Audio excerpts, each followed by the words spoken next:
As you can see, the GORNATION Static Bar is pretty much just a long freestanding bar, so it's not very clear when you first look at it. What skills can I learn on it? What exercises can I train? What muscles can I work when I'm training from home on it? So I'm gonna go over what skills and exercises you can do now that are pretty unique to this bar that you can't do on dip bars or parallettes, or even at some gyms you probably don't have the setup to do it. So this is going to be very unique for certain exercises. Now here are some of the unique exercises that you can do on this bar that you can't train on a lot of other bars. Wide front lever progressions, all the way from the easier ones to the hard ones such as straight arm touch, wide front lever pull-ups and raises, wide back lever progressions such as back lever sat, pull-ups and raises, wide planche progressions and variations such as Maltese, assisted pushing exercises that you can do below the bar such as push-ups, planche push-ups and planche. You can also hang up your rings and do ring exercises. These will mainly be pulling ring exercises, but you can also do some pushing ones. And something very unique you can pretty much only do on this type of bar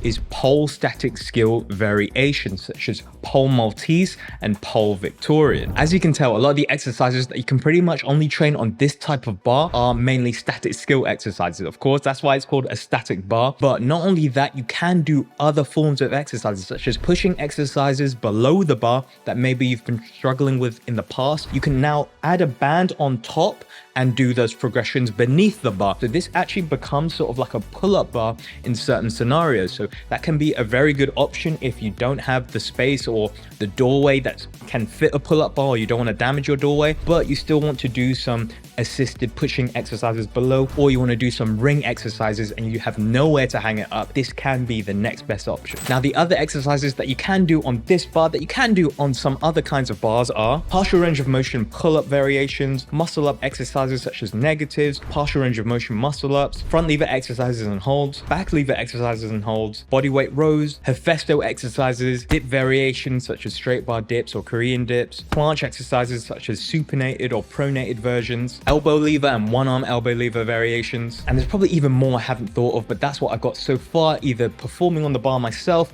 or thinking of, okay, what can I do at the different height settings that are going to allow me to unlock new skills? And that's what I got. So those are the exercises and skills that you can train on this bar. Now let's go over the advantages and the main positive features of this bar. The number one advantage for me personally was space and comfortability. Just look at this bar. Look how much higher off the ground it is. Look how stable it looks compared to my old bars, which are great bars, by the way. I wouldn't have bought them if they weren't great bars. I let my first planches on these and front levers, but I just noticed instantly when I started using this bar, I was way more comfortable. I was instantly getting stronger just because I was a lot more comfortable on this bar. I could get my grip better. I could get greater range of motion.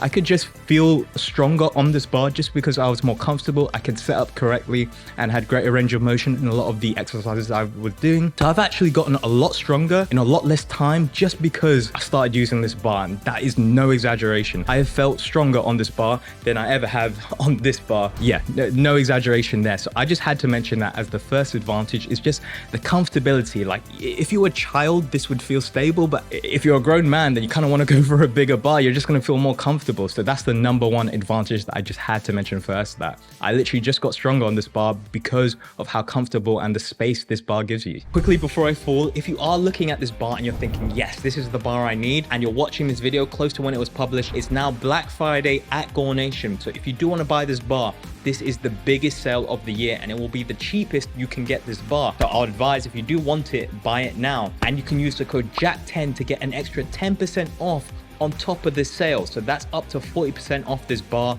You're almost getting it for half price. So if you do want this bar from this video and you want to help support me, you can use the code JACK10. It will give you an extra discount on top of the Black Friday sale, and you can get this bar for even cheaper. The second advantage I noticed by buying the static bar is, I don't know if you could see all the equipment in the back there. Yeah, I got a lot of calisthenics equipment, but the thing is about that equipment is that it's mainly focused on pushing skills. I got dip bars, parallettes, things like that. They're mainly focused on pushing skills. So it's kind of nice to have one dedicated bar that is focused on pulling skills, because then I'm more inclined to do it and to work on it, because for a long time I was more focused on the pushing side of things, really getting my planche, you know, handstands, 90-degree handstand push-ups. If I had this bar a little bit earlier, I feel like I would have been a bit more focused on pulling skills, or when I did have my pulling sessions, I would be a lot more motivated to go harder on it and catch up with my pulling skills and just improve. So that's another kind of advantage I feel like of this bar, is because you have a dedicated bar for pulling that you'll mainly be doing pulling skills on, I feel like you'll progress. So if there is a gap in your pushing and pulling and you want to, you know, focus on pulling for a bit, especially in the static skills, this bar will certainly help you do that. Another really good thing about this bar is it's super easy to set up. All I needed to set this up was literally just this tool, a wrench. At least I think this is a wrench. I bought this to work on my car, but that's all I needed. It will come with a toolkit, which will include a tool like this to tighten it up, but that's literally it. It will come with just this bar, the two legs and the feet, and that's it. You put it all together with some bolts and that's pretty much it. I just keep it on the high setting because I mean that's kind of why I bought the bar, is so I have a higher bar with more space away from the ground for it. It's just super easy to set up, and if you need to change the height, so if you need to change it lower, for example, if you're doing elbow levers and you prefer it lower, then you might want to change the height. Last few positives about the bar, we'll get onto the negatives. So it comes with a 25-meter roll of grip tape. 25 meters. So as soon as I got this bar, I wrapped it up straight away, because nothing worse than a cold bar. And I train in the UK, it gets cold a lot. I'll train early in the morning for pull. I gripped it straight away and it's been solid. The grip tape, it is really good grip tape from GORNATION. Yeah, I totally recommend that you wrap it if you are using the bar a lot and you live in a cold country. Then the last thing is storage. It's quite easy to store. It's nice knowing I can just take it apart very easily by just undoing these two bolts. Then I just have 3 pieces that I can just put in a cupboard. So if I did need to store it away for like a long period of time, I didn't need it out, I wasn't going to use it for a little while, then it's so easy to do. Again, I just need that tool. 1, 2, 3, 4, loosen those bolts, bang, in the cupboard, done. This point is kind of like a positive and negative about the bar. You can see how sturdy the bar is. It only will really move side to side when I do my dynamic movements. Like if I do a lot of this going on, it doesn't really move a lot unless I'm being crazy with it. But because my floor is uneven, because where I live is on a hill, if I move it to a part of where the floor is not really flat, it's going to shake a lot more. You can hear that. So it will shake whenever I do anything there. But if I move it here, you know, I notice that, okay, it's sturdy.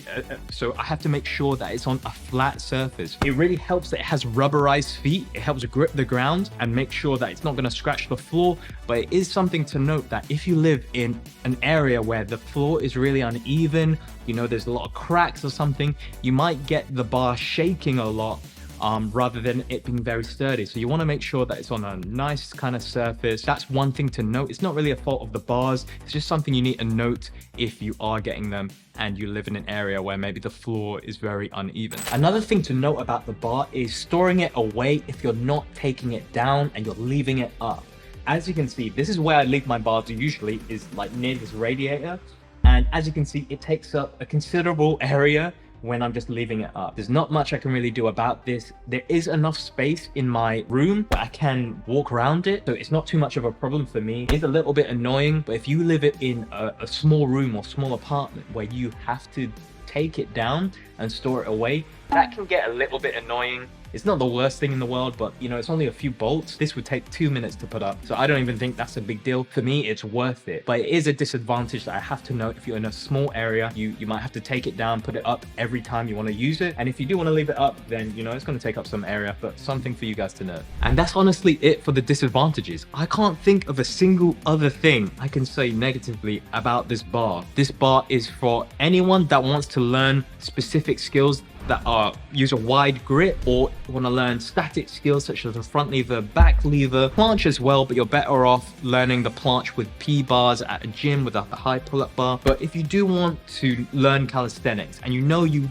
want to be a static skill athlete and you know you're going to commit to it, then this is going to be a really good bar to start on. So hopefully you've enjoyed this video. If you do want to learn a little bit more about other equipment like dip bars, parallettes, because there's loads of different types of parallettes, you probably saw a few in the corner there. I made a whole video breaking down what parallette is going to be right for you, and you don't want to make that mistake because you might end up wasting your money.